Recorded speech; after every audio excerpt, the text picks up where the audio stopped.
दोस्तों, एक ऐसा फार्मा स्टॉक जिसने सिर्फ एक क्वार्टर में इन्वेस्टर की वेल्थ में करोड़ों जोड़ दिए, प्रॉफिट ऑलमोस्ट डबल, रेवेन्यू में स्ट्रॉन्ग ग्रोथ, मार्जिन में जबरदस्त रिकवरी और स्टॉक पहुंच गया नए 52 वीक हाई पर। लेकिन बड़ा सवाल यह है, क्या अभी भी ग्लैंड फार्मा में पैसे बन सकते हैं या रैली के बाद स्टॉक एक्सपेंसिव हो चुका है?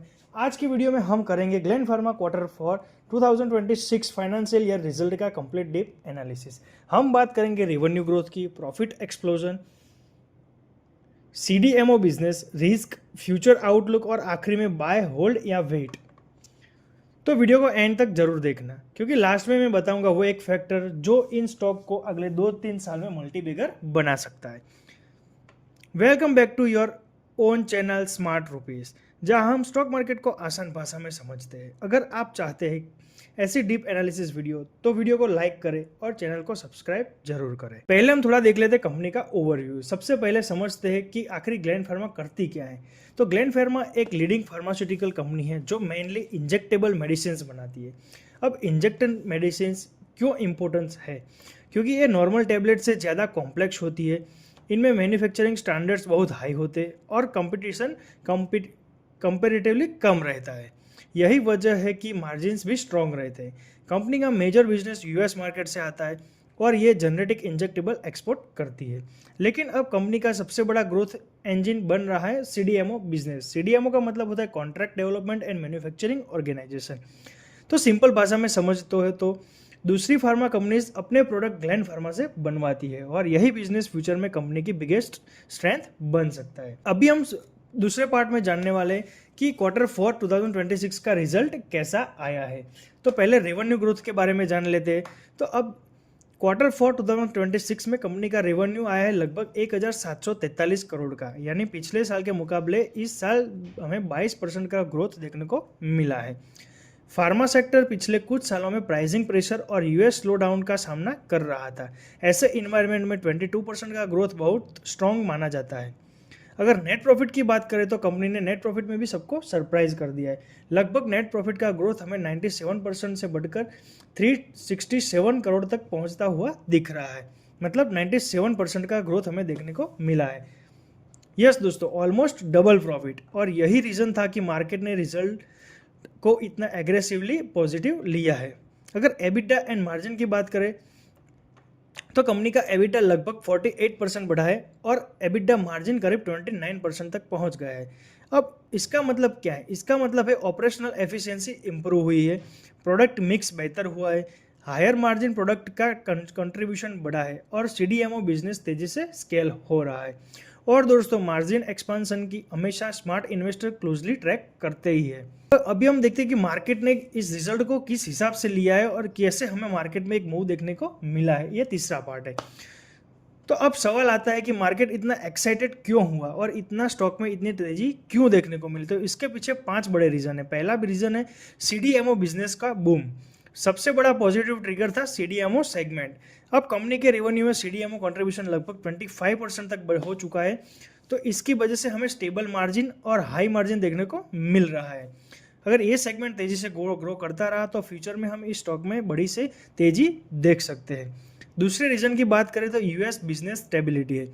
दूसरा बड़ा फैक्टर्स है कि यूएस के मार्केट में अभी स्टेबिलिटी हमें देखने को मिली है। तो यूएस फार्मा मार्केट में कंपटीशन बहुत इंटेंस होता है, लेकिन इंजेक्टेबल मेडिसिन सेगमेंट में एंट्री बैरियर ज़्यादा होते हैं, इसलिए प्राइसिंग प्रेशर कंपिटिटिवली कम रहता है। तीसरा रीजन है मार्जिन रिकवरी। कुछ क्वार्टर पहले मार्जिन प्रेशर में थे, लेकिन अभी मार्जिन में हमें रिकवरी देखने को मिल रही है और इसी की वजह से इन्वेस्टर्स में कॉन्फिडेंस की तेजी देखने को मिल रही है।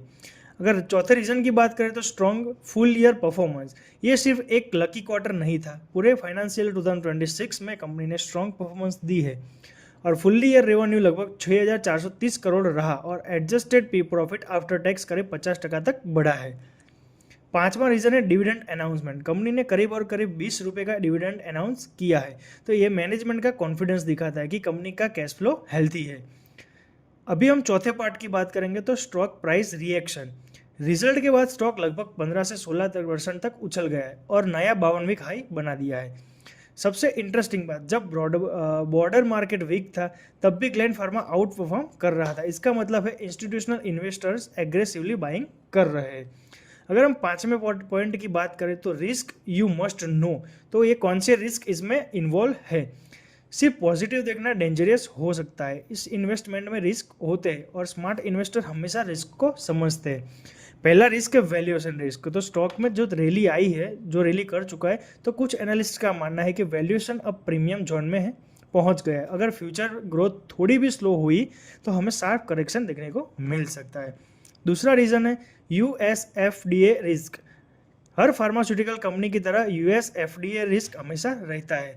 अगर किसी प्लांट पर वार्निंग या ऑब्जर्वेशन आती है तो स्टॉक में हमें गिरता हुआ देखने को मिल सकता है। यूएस मार्केट डिपेंडेंसी, तो कंपनी का बड़ा एक्सपोजर यूएस मार्केट से आता है। अगर यूएस में प्राइसिंग प्रेशर बढ़ता है तो मार्जिन प्रभावित हो सकते हैं। और लास्ट रीज़न है कंपटीशन। तो इंजेक्टेबल सेगमेंट अट्रैक्टिव है, इसलिए धीरे धीरे कंपटीशन भी बढ़ता दिख सकता है।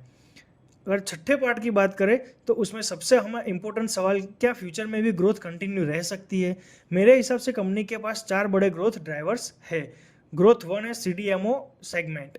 High margin contract manufacturing business तेजी से स्केल कर सकता है। अगर दूसरे रीजन की बात करें तो न्यू प्रोडक्ट लॉन्चेस भी है। तीसरा है मार्जिन इंप्रूवमेंट और चौथा है ग्लोबल डिमांड रिकवरी।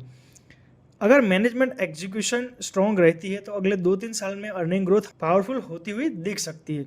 अगर लास्ट में बात करें शॉर्ट टर्म व्यू में, तो शॉर्ट टर्म में स्टॉक थोड़ा ओवरबॉट लग सकता है। रैली बहुत तेज रही है, इसलिए प्रॉफिट बुकिंग पॉसिबल है। पर अगर लॉन्ग टर्म की बात करें तो स्ट्रॉन्ग बैलेंस शीट है, नीच इंजेक्टेबल बिजनेस है, इंप्रूविंग मार्जिन और ग्रोइंग सीडीएमओ बिजनेस। तो ये 4 रीजन की वजह से हमें स्टॉक में लॉन्ग टर्म तेजी देखने को मिल सकती है। अभी लास्ट में बात करते हैं ग्लैंड फार्मा Q4 2026 में शानदार कमबैक दिखाया है, लेकिन याद रखिए कि ग्रेट रिजल्ट का मतलब हमेशा ग्रेट बाइंग प्राइस नहीं होता, इसलिए वैल्यूएशन और फ्यूचर एग्जीक्यूशन दोनों पर नज़र रखना बहुत ज़रूरी है। अब आपकी राय जानना चाहता हूँ, क्या आपको लगता है कि ग्लैंड फार्मा फ्यूचर मल्टीप्लिकेटर बन सकता है? कमेंट करके बताइए। अगर वीडियो आपको पसंद आई है तो लाइक जरूर करिए और डिटेल स्टॉक मार्केट एनालिसिस और के लिए स्मार्ट रूपीज को सब्सक्राइब कर दीजिए। यह वीडियो सिर्फ एजुकेशनल पर्पज़ के लिए था, हमें कोई इन्वेस्टमेंट एडवाइस या स्टॉक रिकमेंडेशन नहीं दे रहे। इन्वेस्टमेंट करने के लिए अपनी रिसर्च जरूर करें, यहाँ सेबी रजिस्टर्ड फाइनेंशियल एडवाइजर की सलाह लें। Thank you.